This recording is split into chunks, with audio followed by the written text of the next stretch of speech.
자, 은혜 받으실 하나님 말씀은 학계 2장 10절부터 19절입니다.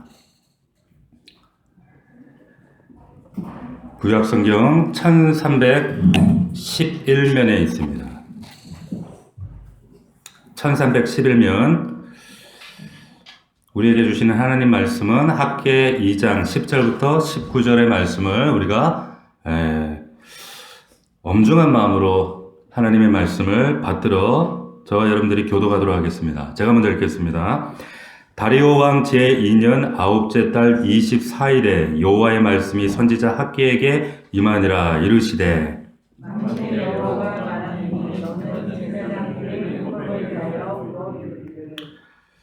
사람이 옷자락에 거룩한 고기를 쌓는데 그 옷자락이 만일 떡에나 국에나 포도주에나 기름에나 다른 음식물에 닿았으면 그것이 성물이 되겠느냐 하라. 학계가 물음에 제사장들이 대답하여 이르되 아니니라 하는지라.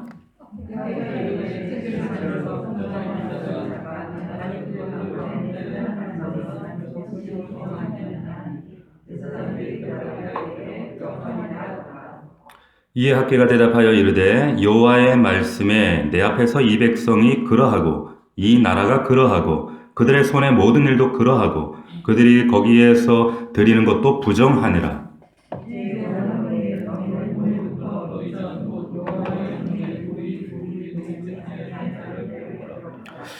그때에는 20고루 곡식더미에 이른즉 10고루뿐이었고 포도즙 틀에 50고루를 기르러 이른즉 20고루뿐이었었느니라.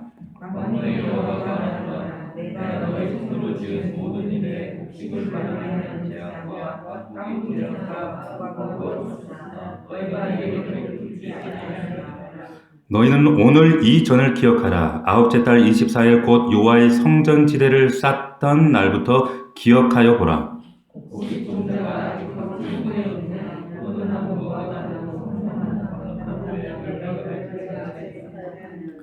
그러나 오늘부터는 내가 너희에게 복을 주리라. 아멘. 우리 마지막 부분 한번 다시 읽어볼까요? 그러나 오늘부터는 내가 너희에게 복을 주리라. 아멘. 예, 오늘 말씀의 제목이 그러나 오늘부터는 오늘 학계 강해 시리즈 네 번째 마지막 시간입니다. 이와 같은 제목으로 하나님의 말씀 은혜를 나누겠습니다. 잠시 우리 지난 시간 간략하게 복기를 해보면 어느 날 세상이 뒤집어지고 고레스 칙령에 의해서 이스라엘 백성들이 그 포로지에서 광복을 맞습니다.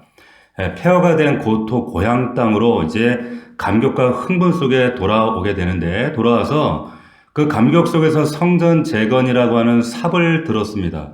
그런데 외부적인 방해, 내부적인 여러 가지 장애들 때문에 은근히 핑계가 되어지고 그들의 본심이 드러나고 말죠. 그러면서 모든 재건의 삽들을 내어 던지고 자기들의 집들을 이제 판벽한 집을 세우는데 거기에 몰두하고 전념하고 에너지를 쏟기 시작합니다. 자, 그렇게 성전 재건의 시간이 무려 20년 동안이나 중단된 채 그렇게 지내오다가 드디어 학계 선지자라는 종을 통해서 이제 이 민족의 가슴에 식어진 그들 가슴에 불을 지피는 이 책이 바로 이 학계서입니다.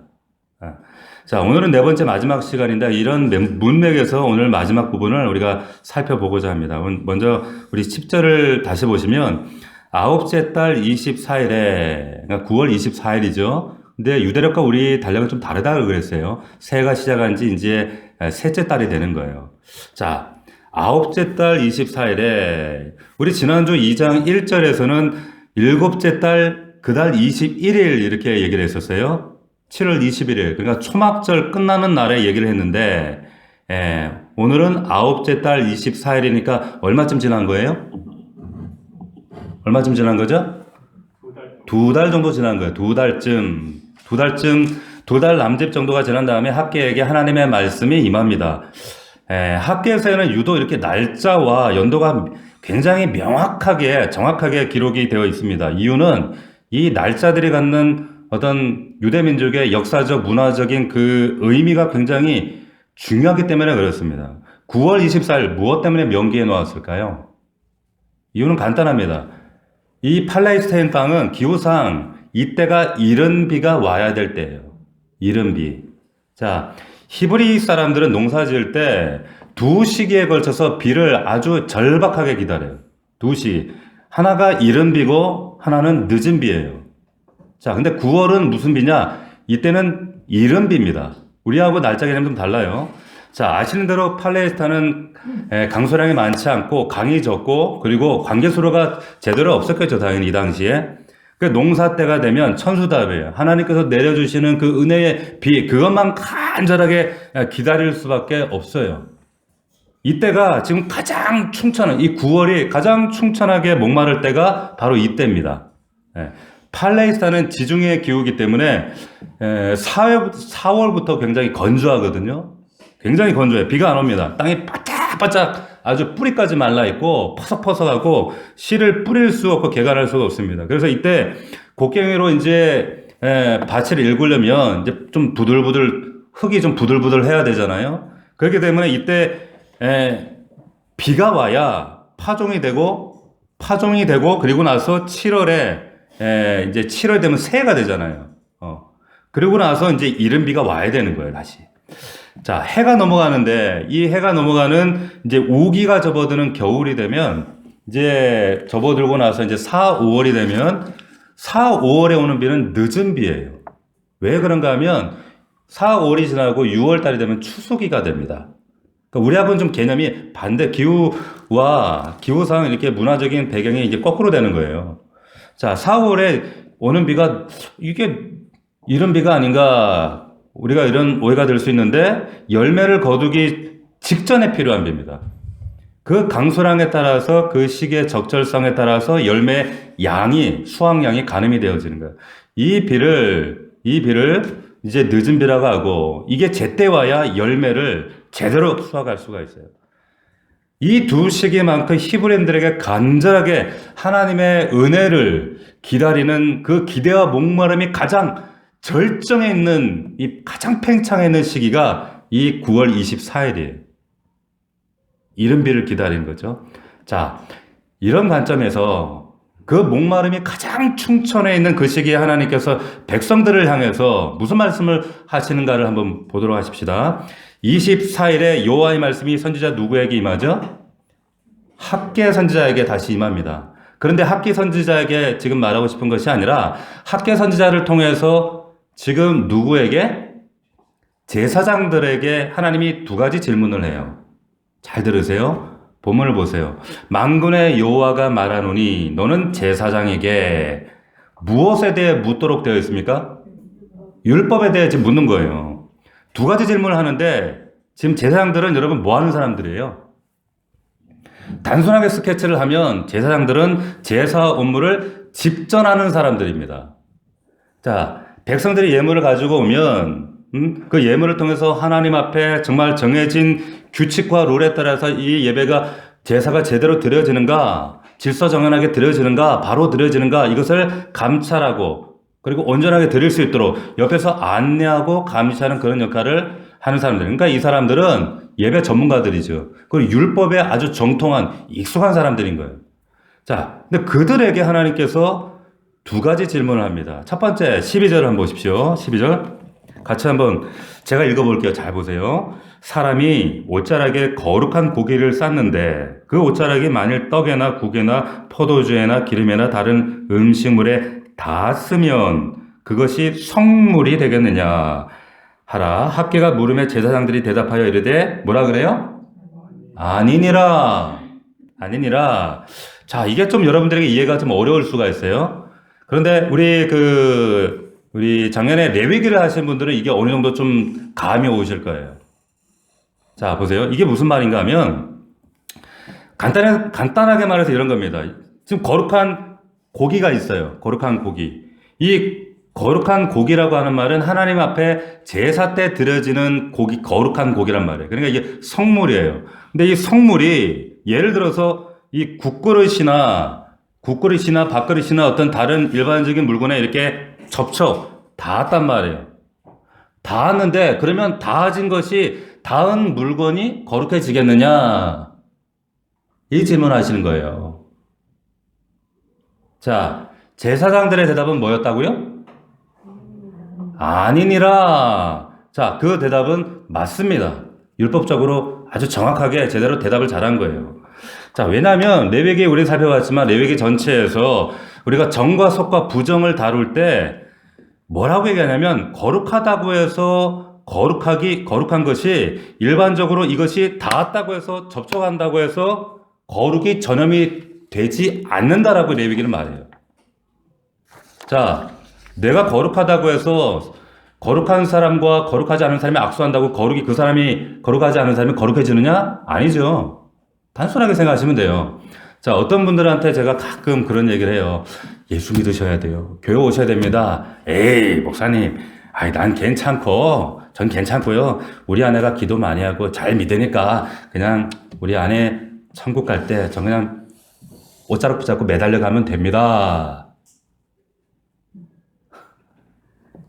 꿈도 커요. 말이 돼요, 안 돼요? 말 안 되는 얘기예요. 절대 그럴 수 없습니다.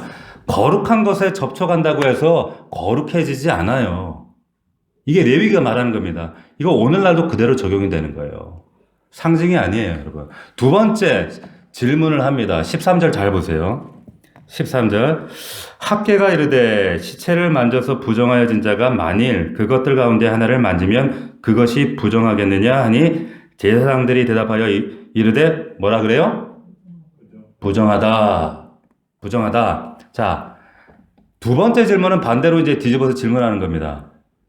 여기 보면 지금 반대로 여기 시체를 만져서 시체는 뭐예요? 사망의 결과입니다. 죄값의 결과예요. 그렇죠? 근데 시체는 한마디로 얘기해서 모든 세상의 부정의 총칭의 상징이 바로 이 시체예요.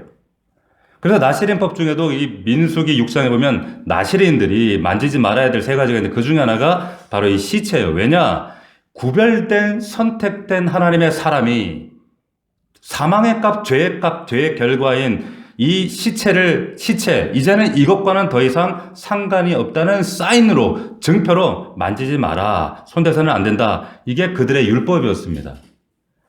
그런 차원에서 손대면 안 돼요. 자, 이 부정한 것의 총체적인 사인이 이 시체, 시신이에요. 근데 잘 보세요. 시체를 만져서 부정하여진 자가, 부정한 시체를 만졌으니까 부정이 됐을 거 아니에요. 그것들 가운데 어느 하나를 만지면 그것이 부정하겠느냐? 지금 내가 시체를 만졌어요. 그럼 내가 이걸 만지면 이 그릇이 부정하여지겠느냐? 이 그릇이. 그러면 제사장들이 뭐라고 대답을 했습니까? 뭐라고 대답했어요? 부정하다. 부정하다. 이 대답도 맞습니다. 율법적으로 대답을 아주 잘한 거예요. 자, 이렇게 된 거예요. 자, 부정한 시체를 만진 사람이 있어요. 근데 이 사람이 일반 물건이나 혹은 어떤 사람에게 접촉이 되었을 때 그러면 어떻게 된다는 거예요? 부정은 전염이 되는 거예요. 안 된다는 거예요. 전염된다는 얘기입니다. 자, 첫 번째 질문은 거룩은 전염이 되느냐? 거룩은 전염이 됩니까? 안 됩니까? 안 돼요. 거룩은 전염이 안 돼요. 그런데 부정은 전염이 됩니까? 안 됩니까? 된다는 얘기예요. 자, 쉽게 얘기하면 지금 우리가 근자에 지금 코로나 때문에 참 곤란을 겪고 있는데 이 참 더 큰 나라 밖에서는 이게 큰 재앙이 되고 있죠. 당연히도 우리에게는 지금 이게 1단계 하향 조정돼서 얼마나 감사한지 몰라요. 그런데 예를 들어서 이 박 목사가 건강합니다. 저는 건강해요. 건강한데 코로나 환자가 있어서 제가 코로나 환자 신방을 갔어요. 환자 신방을 갔는데 잘 보세요. 제 건강 때문에 그 전염병에 걸린 사람이 건강해질까요? 건강해지지 않죠. 단순한 논리예요. 반대로 뒤집어서 그 전염병을 가지고 있는 그 환자 때문에 제가 걸릴 가능성은 있어요, 없어요? 있죠. 그러니까 사회적 격리라고 거리를 두는 거 아니에요, 지금. 자, 100% 있죠. 같은 이치입니다. 거룩한 것은 전염이 안 되지만 부정한 것은 전염이 된다 이 얘기하는 거예요. 단순하게 얘기하면. 예? 이게 질문의 팩트입니다. 이 두 가지 질문을 제사장들에게 했고 제사장들은 율법에 따라 아주 정확한 대답을 했습니다. 문제는 이 질문을 넘어서 이 질문을 하시는 하나님의 의도가 뭐냐는 거예요. 이 질문을 왜 하시는 거예요, 하나님이? 예? 하나님께서 이 질문을 왜 하실까요? 몰라서 묻는 것도 아닐 텐데. 항상 그래서 팩트도 중요하지만 이 질문 이면에 있는 의도, 의미, 이것을 파악하는 것, 이걸 아는 것이 중요해요. 그래서 복상을 잘 하시는 분들이 이걸 잘 알아요. 그래서 제가 묵상하라 얘기하는 거예요. 자, 이 두 가지 대답을 들은 이 하나님의 학계 선지자를 통해서 이런 말씀을 하시죠. 14절 보세요. 같이 한번 읽어보겠습니다. 시작. 이에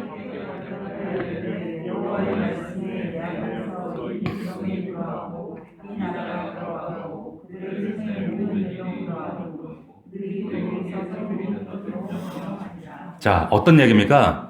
자, 이런 거예요. 이 백성들이 하고 있는 모든 일이 지금 부정하다는 거예요.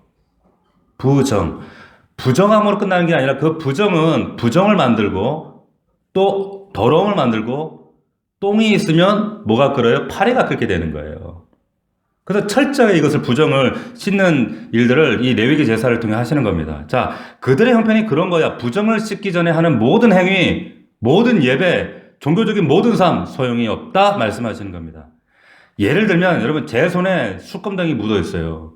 그런데 보니까 우리 정재 집사님 보니까 먼지가 묻어 있네. 그리고 집사님 이리 와봐, 내가 털어줄게. 그리고 털어주는데 어떻게 돼 그러면 술검당이가 먼지를 터는 게 아니라 술검당이가 다 묻잖아요.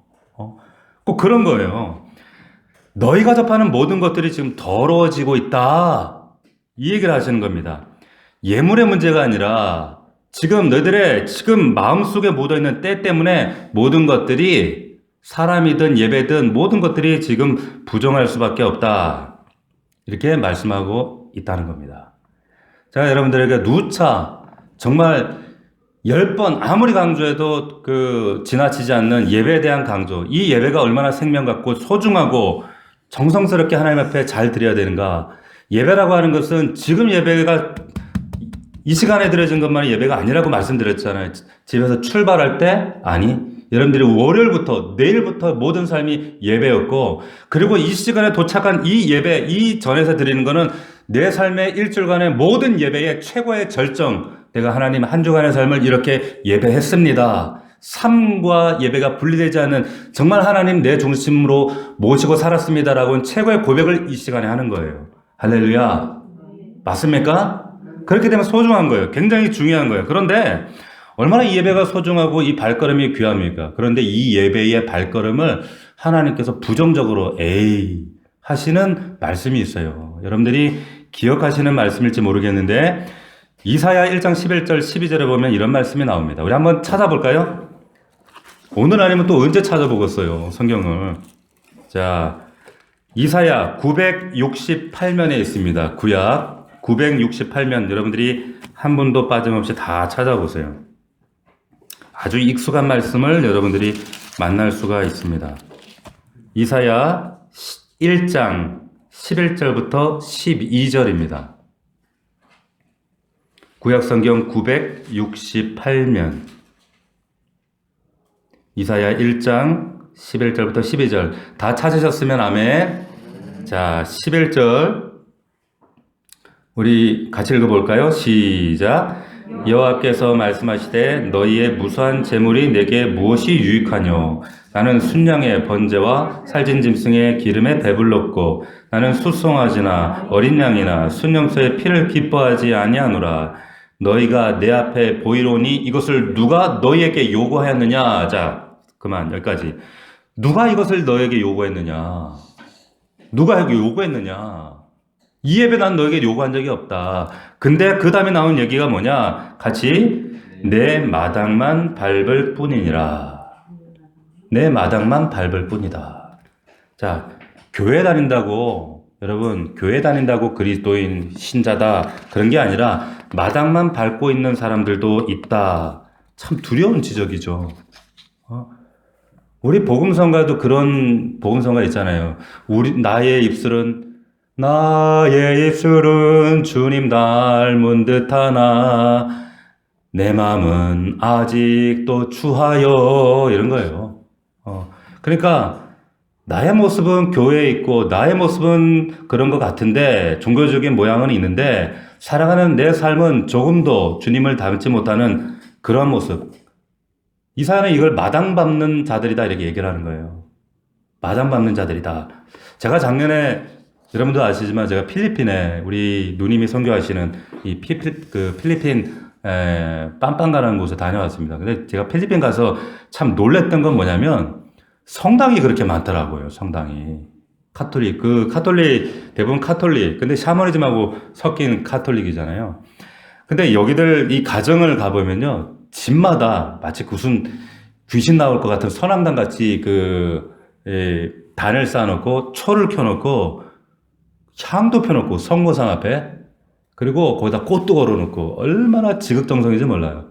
성당만 보면 가서 이러고 막 이제 성호를 긋고요. 그리고 그 성당 안에 들어가면 또 그 성상 앞에 마리아상 앞에 얼마나 거기다 뽀뽀를 했는지 막 발이 달아가지고 길을 가도 이러고 그들의 종교적인 열심이나 그 신앙적인 그 참 열정이 대단들합니다. 대단들해요. 그런데 일상으로 돌아가잖아요. 운전사들이요. 어떻게든지 막 운전하는 사람들은 이 관광객들 뺏겨 먹으려고 바가지 씌우려고 환장을 했어요. 경찰들은요. 어떻게든지 핑계거리 해가지고 이거 뭐 딱지라도 하나 끄려고 돈 뜯어내려고 그러고 시장에 가면 상인들은 어떻게든지 뜯어내려고 바가지 씌우려고 일상과 삶과 그들의 종교적인 열정이 완전히 분리가 돼요. 평형을 이루지 못하는 거죠. 우리도 마찬가지일 수 있다는 거예요. 지금 대단히 종교적인 것처럼 보이고 대단히 열심처럼 보이지만 근데 일상으로 돌아와서는 자기 이익에 대해서 움직이는 그러니까 하나님이 그걸 보면 야 그래도 니네들 막 사는 모양은 거시기 좀 껄쩍지근해도 그래도 주일 돼서 나 앞에 나오니까 그래도 야 좋다 야 그 얘기 하실까? 아니라는 거예요. 이사야는 그렇지 않다. 너희가 내 마당만 밟고 있다 말씀하시고 있는 겁니다. 지금 중요한 건 뭐냐면 외적인 종교 행위가 아니라 어떻게 하나님 앞에서 우리가 진실되게 설 것인가. 우리 스스로 알고 세상 사람들도 알잖아요. 하물며 하나님 모르시겠는가. 자, 다시 학계 2장 14절로 돌아와서 여기 여러분들 놓치지 말아야 될 표현이 하나 있습니다. 이게 뭐냐 하면 2장 14절 보세요. 이에 학계가 대답하여 이르되 여호와의 말씀에 내 앞에서 이 백성이 그러하고 이 나라가 그러하고 이 백성이 이 나라가 라는 표현이 있습니다. 근데 원래 하나님은요, 당신의 백성들에게 이런 표현을 잘 안 쓰세요. 이 표현 안 쓰시는 표현이에요. 근데 학계 선지자를 통해 쓰고 있어요. 사실 이런 표현은 사실상 하나님이 예레미야 선지자를 통해서 이스라엘 백성들이 지긋지긋하게 불순종하고 배역하고 자기가 왕되어 살아가는 이 백성들을 결국 심판하시잖아요. 심판하시는데 그들을 징계하실 때 쓰셨던 표현이 이 표현입니다. 이 나라가, 이 백성이, 이 나라가, 이 백성이. 자, 이들이 불순종함으로 재앙을 받게 됐을 때 하나님이 이스라엘을 객관의 자리에 던져놓고 이 백성이, 이 나라가 라는 표현을 하시는 겁니다. 이 백성을 하나님 얼마나 사랑하셨어요? 특별히 선택하셔서 이스라엘을 하나님은 내 나라, 내 백성, 나의 신부다. 나의 신부라고까지 표현하셨던 나라인데 그런데 하나님이 심기가 불편하거나 못마땅하시거나 그러시면 이 백성, 이 나라 이런 표현을 쓰시는 거예요. 지금 하나님의 학계를 통해 지금 심기가 불편하시다는 거. 하나님의 표정이 지금 뭔가 불편하신 거예요. 이 말투를 보니까 지금 하나님 굉장히 불편하시구나. 그 불편함을 선지자를 통해 여과 없이 지금 전달하고 있구나. 우리가 금방 눈치챌 수가 있습니다. 자, 불편하신 내용을 한번 잘 들여다보시는 거예요. 14절에 이 백성이 그러하고 이 나라가 그러하고 그들의 손의 모든 일도 그러하고 그들이 거기에서 드리는 것도 부정하니라. 자, 손의 모든 일은 뭘까요? 그들의 예배와 제사를 말하는 거예요. 놀랍게도 지금 제사를 뭐라고 정의하고 있습니까? 부정한 제사라고 정의하고 있는 거예요. 부정한 제사. 내 손에 숯검댕이 묻혀가지고 예배당 안에 오만 대 다 묻히고 다닌다는 거예요. 자, 아까 제사장들에게 하셨던 두 가지 질문과 연계해서 여러분 한번 잘 생각해 보세요. 제사의 형태는 여러분 거룩합니까? 거룩하지 않습니까? 제사는 거룩하죠. 근데 이 거룩이 뭐와 만난 거예요? 누구에 의해서 드려지는 거예요? 삶이 고쳐지지 않고 중심이 변화되지 않는 그 부정한 마음으로 예배하는 이 예배자들에 의해서 이 거룩한 예배마저 어떻게 되고 있다는 거예요? 부정해지고 있다는 얘기 하시는 거예요. 그래서 지금 이 질문과 예화를 드시는 거예요. 부정과 거룩이 만나니까 어떻게 되는 거예요? 부정하게 되는 거예요. 부정은 어떻게 된다? 전염이 된다고 말씀드렸어요. 여러분, 부정은 전염이 돼요. 이거 구약의 얘기가 아니라 이 부정이 전염되는 것은 구약 때도 보면 이 부정이 벽에 이렇게 부정이 이 흑점으로 나타나고요. 심지어는 막 옷에도 나타나고 이게 병으로 나타나기도 하고 이랬었잖아요. 그래서 막 집을 허물기도 하고 옷을 태우기도 하고 이런 일이 일어났는데 이 부정은 전염이 되는 겁니다. 영적으로 부정도 전염이 된다는 거예요. 자, 그러니까 그 예배를 하나님이 뭐라고 정의하시는가? 부정하니라. 놀랍게도 우리가 정교한 순서를 따라 정성스럽게 드려지는 폼나게 드리는 이 예배도 여러분 하나님이 보실 때 부정한 예배가 될 수 있다라고 말씀하고 있습니다. 우리 말라기 1장 10절 말씀 한번 찾아보겠습니다. 말라기는 학계 다음에 스가랴 그 다음에 말라기예요. 자, 우리가 다음에 말라기 말씀을 들어갈지 아니면 주기도문으로 들어갈지 지금 아직 고민하고 있는데 말라기 말씀도 우리가 다룰 말씀입니다. 말라기 1장 10절 말씀입니다. 함께 보겠습니다. 말라기 1장 10절 같이 읽습니다. 시작. 만군의 여호와가 이르노라 너희가 내 제단 위에 헛되이 불사르지 못하게 하기 위하여 너희 중에 성전문을 닫을 자가 있었으면 좋겠도다. 내가 너희를 기뻐하지 아니하며 너희가 손으로 드리는 것을 받지 아니하리라. 자, 말라기서의 가장 큰 고발이 뭐예요? 외식만 남은 형태만 남은 껍데기만 남은 부정한 자의 손과 발 심령으로 드려지는 이 예배 그만 좀 하자 이제. 그만 좀 해라 이제 하시는 거예요. 너희들이 갖고 오는 그런 예배 이제 그만하자. 이제 성전문 좀 닫자. 성전문을 좀 닫을 자가 있었으면 좋겠도다. 여러분 하고 구약이 말라기로 딱 끝나버려요. 말라기로 구약이 딱 끝나고요. 신약 성경이 열릴 때까지 여러분 무려 400년에서 600년 가까운 시간이 암흑기로 하나님 말씀이 중단되어 버립니다. 왜? 이 모양으로 하나님을 부정한 모습으로 예배했기 때문에. 자, 여러분 예배당 수십 년 드나드는 게 중요한 게 아니고 내가 얼마나 폼나게 예배를 드렸느냐 이게 중요한 게 아니고 내가 얼마나 상한 심령을 가지고 예수의 생명과 십자가와 만났는가 나는 그러한 예배자로 하나님 앞에 서 있는가 이게 중요하다는 거예요.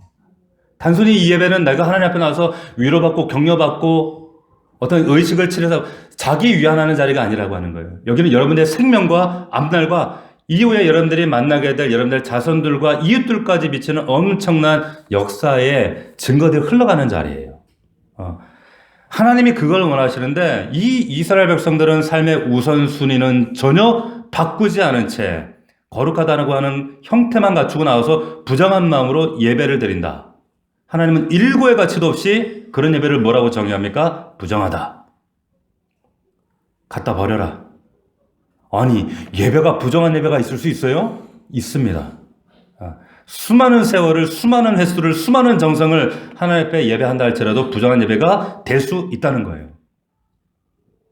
너무 안타깝죠. 그 많은 시간을 나름 구별한다고 했는데 자 그런데 학개서에 더 알 수 없는 미궁으로 빠져요. 뭐냐면 몇 절을 보시냐면 여러분 17절을 보십시오. 2장 17절 같이 한번 읽어보겠습니다. 시작. 만군의 여호와가 말하노라 내가 너희 손으로 지은 모든 일에 곡식을 마르게 하는 재앙과 깐부기 재앙과 우박으로 쳤으나 너희가 내게로 돌이키지 아니하였느라. 자, 이들이 지금 이렇게까지 얘기하는데 돌이켰어요? 안 돌이켰어요?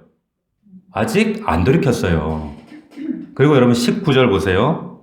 19절 곡식 종자가 아직도 창고에 있느냐? 포도나무, 무화과나무, 석류나무, 감람나무의 열매가 맺지 못하였느니라. 자, 그러나 같이 읽습니다. 시작. 그러나 오늘부터는 내가 너희에게 복을 주리라. 이게 뭔 말이에요, 이게? 앞뒤가 맞아요, 안 맞아요? 예?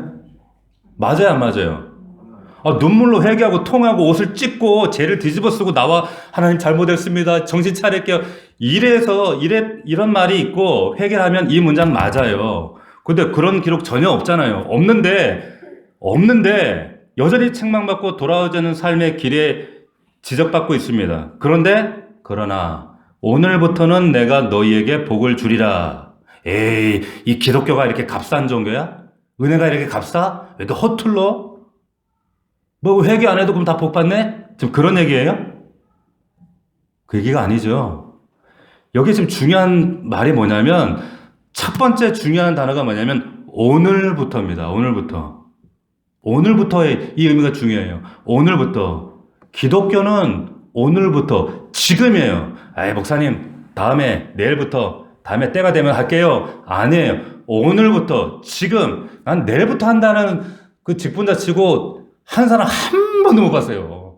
한 번도 못 봤어. 오늘부터 지금 하시기를 주의 이름으로 축원합니다. 네, 어떤 집사님이 그러더라고. 목사님, 우리 아내가 좋아하는 게 세 가지가 있대요. 세 가지. 첫 번째 뭐예요? 현금, 지금, 입금. 자, 현금과 입금은 지워버리고 지금 여러분들 기억하셔야 될 건 뭐예요? 오늘, 지금이에요. 지금 순종하는 것이 다음에 순종하는 게 어디 있어요? 지금. 그런데 이 오늘의 의미가 뭔가? 오늘부터 뭘 주시겠다? 복을 주시겠다 그래요. 근데 왜 오늘인가? 이게 너무너무 중요한 거예요. 여러분 15절에도 오늘이 나와요. 보세요. 지금 오늘을 계속 반복하고 있는데 오늘 이제 원하건대 너희는 오늘부터 이전 곧 여호와의 전에 돌이 돌 위에 놓이지 않았던 때를 기억하라. 오늘 이 전은 무슨 전이에요? 지금 잿더미 위에서 짓고 있는 기초를 놓고 있는 이 전이에요. 오늘 지금 그걸 하고 있는 거예요. 18절 보십시오. 오늘이 어떤 의미인가? 너희는 같이 읽습니다. 시작. 너희는 오늘 이 전을 기억하라. 아홉째 달 24일 곧 여호와의 성전 지대를 쌓는 날부터 기억하여 보라. 자, 오늘은 어떤 날이에요? 여호와의 성전 지대를 쌓는 날이에요. 성전의 지대를 쌓는 날이에요. 자, 지금 오늘과 이전을 구별하여 기억하라. 오늘은 여호와의 전에 돌이 놓이는 날이다. 그러면 이전과 이제 후를 너희가 한번 비교를 한번 해보라는 거예요. 비교를 한번 해봐라. 응? 반드시 기억하라는 거예요. 오늘 그래야지만 너희들이 알 수 있어, 깨달을 수 있어. 하나님을 진실되게 예배하는 자들과 그리고 이 성전의 기초를 쌓는 성전 지대를 쌓는 자들의 삶 이후의 삶이 어떤 복이 있는지 어떻게 달라지는지 너희들이 한번 보라는 거예요. 그래서 기억하라 말씀하고 있습니다. 자, 그리고 16절을 한번 보십시오. 16절 같이 읽습니다. 시작. 그때는 20고루 곡식 더미에 이른즉 10고루 뿐이었고 포도즙 틀에 50고를 길러 이른즉 20고루 뿐이었어요. 이게 무슨 말이에요? 심은 결과가 안 나오는 거예요. 보람이 없는 거예요. 앞에 1장 6절에 말한 것처럼 전대에 구멍이 빠진 거예요. 구멍 빠진 전대가 되는 거예요. 다 뒷구녕으로 샌다는 말이에요. 자, 9절에도 보면 1장 6절에도 그런 말을 했고 1장 9절에도 보면 많은 것을 바랐으나 도리어 적었다는 거예요. 이러면 삶에 참 맥 빠지잖아요. 기대만큼 소망만큼 이게 좀 결과가 나와야 되는 소출이 나오고 하나님 앞에 뭔가 복이 돼야 되는데 보람이 없어요. 자, 성전 지금 중단된 지 15년째 방치되어 있고 이 핑계 저 핑계로 주의 일이 방치되고 있어요. 너희는 먼저 그의 나라와 그 일을 구하라 하나님 말씀이 뭉개졌습니다. 15년 만에 학계를 통해서 하나님이 백성들의 마음을 좀 화적다라고 좀 둘쑤시는 거예요. 그러면서 그들이 아무리 자기 일에 몰두해도 구멍난 전대와 같이 남는 게 없더라. 빠져나가지 않아야 되는데 빠져나가고 채워지지 않는 이런 삶들, 반복되는 삶, 이거 막지 않으면 안 된다. 밑 빠진 독에 물고 있는 이런 인생, 더 이상 너희들 그런 삶을 살았다는 거예요. 그러니까 지금 2장 16절에 20고루 곡식 더미에 이른 즉 10고루, 50고루 포도주 틀에서 20고루밖에 없더라. 이렇게 얘기하고 있습니다. 자, 17절에 만군의 여호와가 말하노라 내가 너희 손으로 지은 모든 일에 곡식을 마르게 하는 재앙과 깐부의 재앙과 우박을 쳤으나 너희가 내게로 돌이키지 아니하였느니라. 이렇게 말하고 있어요. 밑 빠진 독에 이런 삶이 반복되면 이제 고달프니까 공고해졌으니까 이제 해야 할 일은 뭐냐면 우리 삶의 이런 내 영혼의 삶의 이런 곤감의 원인이 뭘까 생각하면서 하나님께 돌이켜야 되는데 돌이키면서 성찰하지 않더라는 거예요. 그 얘기를 하고 있는 겁니다. 그런데 중요한 것은 뭐냐? 반전이 있죠. 18절, 19절에 말하는 거. 그러나 오늘부터는 내가 너희에게 복을 주리라. 아멘입니까? 오늘이 어떤 날이에요? 성전 지대를 쌓기 시작하는 그날부터 하나님 복을 내릴 것이다 말씀하고 있다는 거예요. 성전을 세우는 그 자리에 가면 그 자리에 가서 일하고 있으면 노동력 부족해서 내 삶을 어떻게 하고요? 내 판벽한 집은 지금 이것도 급한데 그런데 그게 그렇지 않을 것이고 오히려 너희들의 삶에 열매가 맺힐 것이다 말씀하고 수확이 드러날 것이다 말씀하시는 거예요. 이게 영적인 원리입니다. 여러분 마음의 중심이 바로 서게 되면 빠져나가는 일이 없어지게 될 것이다. 풍요의 상징이었던 나무들이 여기 쭉 열거되잖아요. 포도나무, 무화과나무, 석류나무, 감람나무 이런 날매들 열매가 없었는데 오늘 이후에는 달라진다는 얘기예요. 마음의 중심을 바로 세우라는 얘기예요. 확신에 찬 얘기를 하고 있습니다. 그러니까 성전 지대를 쌓던 날부터 오늘부터 하나님의 복이 내릴 것이다 말을 하고 있고 그날을 기억하여 보라. 기억하라. 15절에도 기억하라. 18절에도 기억하라. 여러분 그리스 사람들은 이 진리와 관련해서 우리가 진리를 알레테이아 이렇게 얘기하는데 그리스 사람들은 죽으면 건너는 강이 있어요. 그 강 가운데 여러 강이 있는데 그 중에 강이 그 망각의 강이라는 강이 있습니다. 레테의 강이라고 그래요. 근데 이제 죽어서 우리도 이제 죽으면 요단강 건넌다 그러잖아요. 강을 건너다가 목이 말라요. 그럼 망자가 이제 그 물을 떠서 마시는데 물을 떠서 마시면 어떻게 되냐면 모든 과거의 기억을 다 잊어버려요. 망각해버려요. 그래서 망각의 강, 렛대의 강이에요. 자, 그런데 여러분, 진리라고 하는 것은 뭐냐면, 진리가 너희를 자유케 하리라. 요한복음 1장 12절에도 은혜와 진리가 충만하더라. 이 진리가 레테데이아예요. 알레테이아. 알은 무슨 말이냐면, 안 된다는 거예요. not. 부정한다는 거예요. 근데 레테. 무슨 말입니까? 레테를 부정한다는 거예요. 망각을 부정한다는 거예요. 망각을 깨뜨리는 게 진리예요. 다시 말하면 우리가 기억한다라고 하는 것은 뭐냐면 결국에 망각의 강물에 떠내려갈 수밖에 없는 우리는 망각의 동물이니까 우리의 존재 자체를 하나님의 말씀으로 이 기억 속에서 되살림을 통해서 그것이 우리의 삶 속에 진리화될 수 있도록 흘러 떠내려가지 않도록 하는 것. 그래서 내가 붙잡은 것. 이게 뭡니까? 알레테이아예요. 이게 진리란 말이에요. 그러니까 오늘과 이전의 과거를 구별해서 너희가 기억해둬라. 이 말은 너희가 이거 진리로 붙잡아야 된다. 진리는 생명이다. 놓쳐서는 안 된다. 그래야만 너희가 알 수가 있다. 하나님을 진실되게 예배하고 성전지대를 쌓는 그 사람들에게 너희들 어떤 복이 있는지 기억해보라 이거예요. 아멘입니까? 기억하라는 거예요. 응? 반드시 하나님께서 복을 줄 것이다. 여러분, 우리 삶 속에 그렇다면 삶 속에서 성전 지대를 쌓는다는 건 뭘까요? 성전 지대를 쌓는다는 건 뭘까요? 다시 지어져야 될 우리 성전의 재건, 성전 지대는 뭘까요? 여러분, 우리 삶 속에 여러분들이 주인 노릇을 하고 있는 게 뭔가를 가만히 한번 곰곰이 생각해 보십시오. 24시간 중에 내 생각과 내 마음을 가장 장악하고 있는 그거.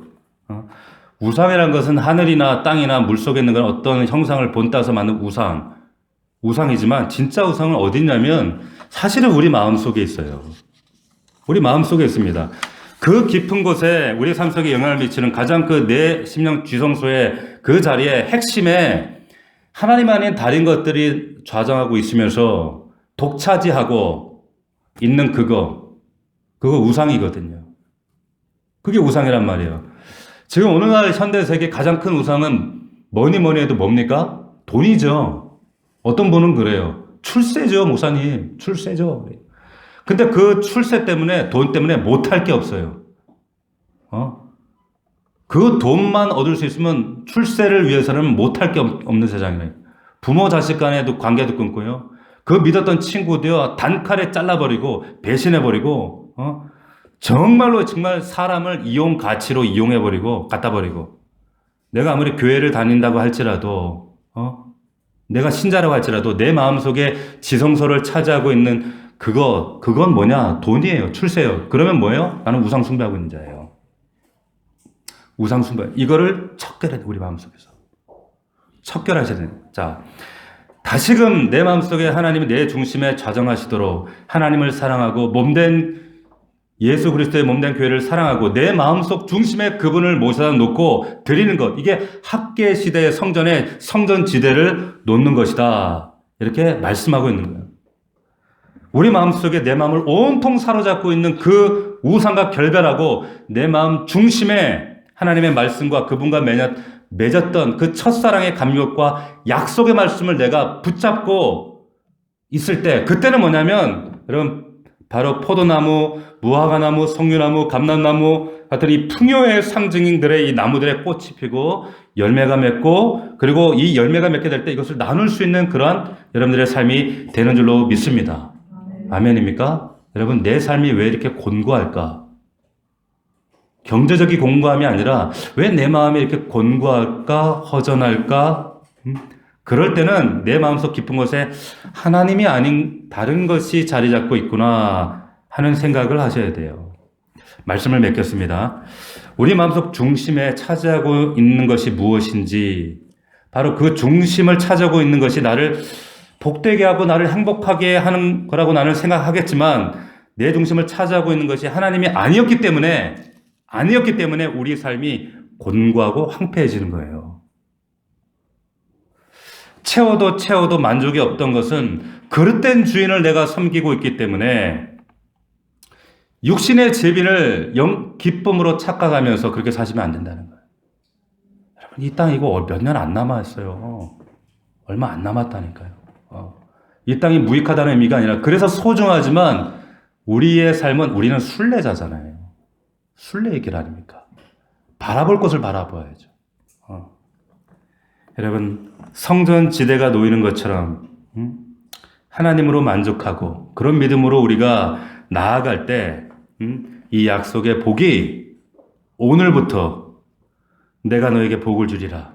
이 약속의 축복이 우리에게 간증이 되고 은혜가 되고 복이 되는 줄 믿으시길 주의 이름으로 축원합니다. 기도하겠습니다.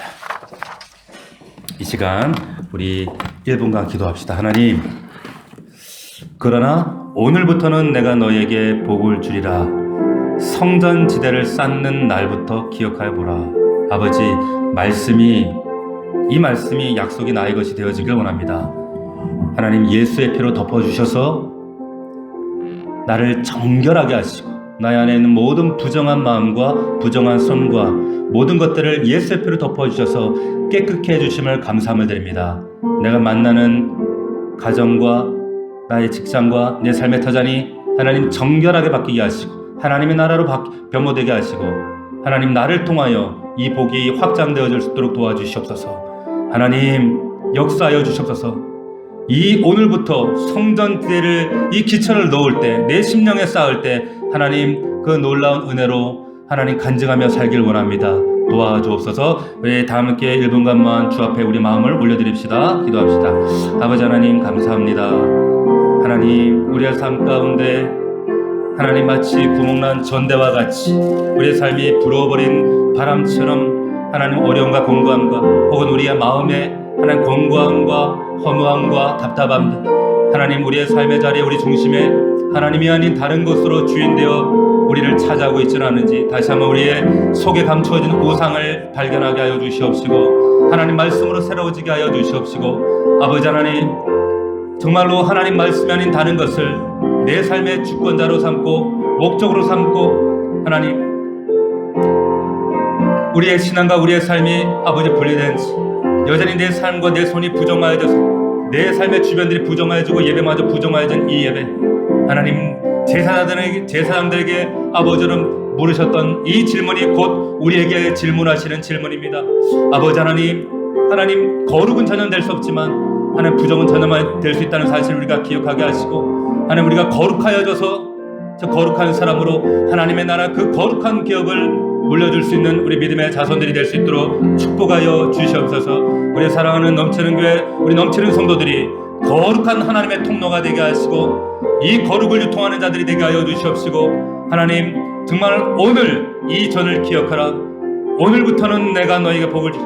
오늘 우리가 이 성전지대를 쌓는 이 날부터 우리의 마음의 심령의 성전지대를 쌓을 때, 우리의 심령의 성전이 재건되어질 때에 하나님께서 우리의 삶 가운데 자녀들에게 우리의 영혼 위에 어떠한 은혜와 부여하심으로 채우시는가를 우리가 기억하여 목도할 수 있도록, 이것이 우리에게 진리가 될 수 있도록, 알레테이아가 될 수 있도록 하나님 역사하시고 우리를 붙드시고 함께하여 주시옵소서. 진리와 성령 되신 하나님, 우리 사랑하는 넘치는 성도들을 한 사람 한 사람 붙드시고 보존하시고 인도하여 주옵소서.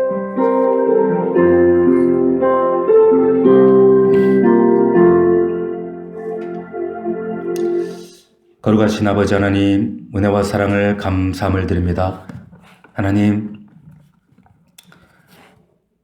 하나님의 사람으로서 거룩한 나시린으로 거룩한 하나님의 백성으로 우리를 선택하시고 구별하셨지만, 여전히 세상 속에서는 하나님 부정에 섞여서 하나님 오염되고 더러운 세상 속에 섞여 오히려 스스로 그것을 합리화하며 하나님 구별된 거룩한 삶을 살아들이지 못한 우리의 삶을 주님 앞에 회개합니다. 아버지, 우리 성도들 거룩한 하나님의 나라에 거룩한 백성만이 하나님 입성할 수 있습니다. 하나님 우리를 예수의 피로 정결하게 하시고 깨끗하게 하여 주셔서 그 하나님의 거룩한 기업을 물려줄 수 있는 거룩한 하나님 축복의 부대가 될 수 있도록 아버지 축복하여 주시옵소서. 하나님 우리의 삶에 날마다 거룩함이 넘치게 하여 주시옵시고, 혹여나 알게 모르게 부정하여지고 오염된 것들이 있다면 예수의 피로 씻겨 주시옵시고, 이 부정은 오늘로 중단되게 하여 주시옵시고, 하나님 그럼에도 불구하고 우리의 연약함과 곤고함과 부족함에도 불구하고 오늘부터는 내가 너희에게 복을 주리라. 이 오늘 성전지대를 우리 마음 심령 성전에 쌓는 날부터 기억하여 보라. 하나님 이 말씀을 기억하게 하시고 우리 마음의 심령 성전을 바로 쌓게 하시고, 하나님 보실 때에 우리의 가정의 삶과 하나님 우리 직장의 삶과 우리의 삶의 현장에서 정말 하나님을 영화롭게 하는 믿음의 종들 다 될 수 있도록 아버지여 축복하여 주옵소서. 감사드렸고 예수 그리스도의 이름으로 기도 올리옵나이다. 아멘.